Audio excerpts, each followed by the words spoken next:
Royal Challenger Bengaluru যদি জয়লাভ করে তাহলে কিন্তু মামার নাটক আছে, ড্রামা আছে। তাহলে রয়্যাল চ্যালেঞ্জার বেঙ্গালুরুর পয়েন্ট হবে 14, তখন কিন্তু আসল নাটক হবে।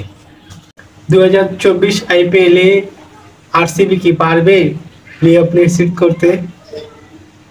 চেন্নাই কি পারবে প্লে অফ নিশ্চিত করতে? আমি এই দুটি দলের কথা কেন বললাম?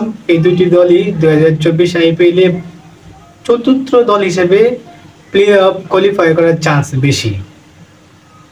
অলরেডি 3টি দল প্লে অফে কোয়ালিফাই করে ফেলেছে: Kolkata Knight Riders, Rajasthan Royals, আর গতকালের ম্যাচটি ট্রাই হওয়াতে, ম্যাচটি অমীমাংসিত ড্র হওয়াতে সানরাইজার্স হায়দ্রাবাদ এক ম্যাচ বাকি থাকতে প্লে অফ নিশ্চিত করে ফেলেছে। এখন বাকি রইল চতুর্থ দল। এই চতুর্থ দলের মধ্যে দুটি দল সবচেয়ে বেশি চান্স রয়েছে।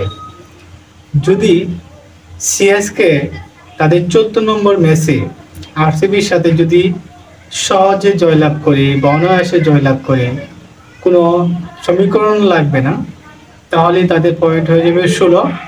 তাহলে তারা অনায়াসে চতুর্থ দল হিসেবে প্লে অফ কোয়ালিফাই করতে পারবে। কিন্তু আর যদি আরসিবি রয়্যাল চ্যালেঞ্জার বেঙ্গালুরু যদি জয়লাভ করে তাহলে কিন্তু মামার নাটক আছে, ড্রামা আছে। তাহলে রয়্যাল চ্যালেঞ্জার বেঙ্গালুরুর পয়েন্ট হবে 14, তখন কিন্তু আসল নাটক হবে। কারণ রান রেটে যে এগিয়ে থাকবে চেন্নাই সুপার কিংস আর রয়্যাল চ্যালেঞ্জার বেঙ্গালুরু, তারাই কিন্তু চতুর্থ দল হিসেবে প্লে অফ কোয়ালিফাই করবে। এখন এই ম্যাচটির দিকে ক্রিকেট বোদ্ধারা, ক্রিকেট যোদ্ধারা, ক্রিকেট বিশ্লেষকরা সবাই তাকিয়ে রয়েছে। বিরাট কোহলি নাকি এমএসডি মহেন্দ্র সিং ধোনি শেষ আইপিএল চার, সে কি কোয়ালিফাই করবে? এরকম একটি রোমাঞ্চকর ম্যাচে, এরকম একটি রোমাঞ্চকর সিচুয়েশনে এসে দাঁড়িয়েছে এই দুটি দল, যে ডু অর ডাই, বাঁচা মরার লড়াই। হারলেই গো, যদি আরসিবি হারে তাহলে গো অফ দ্য টুর্নামেন্ট।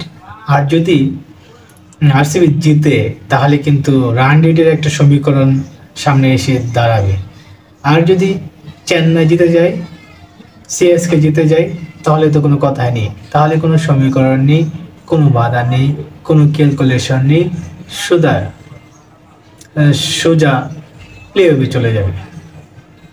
এরকম সিচুয়েশনে বিরাট কোহলি আর মহেন্দ্র সিং ধোনি দাঁড়িয়েছে, যেটা দুটা ক্রিকেট নক্ষত্র, ইন্ডিয়ার দুজন লিজেন্ড, দুজন অল ফেমাস প্লেয়ার একে অপরের মুখোমুখি দাঁড়াবে 14 নম্বর ম্যাচে। তাদেরও 14 নম্বর ম্যাচ এটি হবে এবং সিএসকে 14 নম্বর ম্যাচ হবে এটি। মামা কেউ কাকে ছেড়ে কথা বলবে না, খেলা হবে। এই ম্যাচটি আমরা সকলেই দেখব ইনশাআল্লাহ, দেখার আমন্ত্রণ রইল।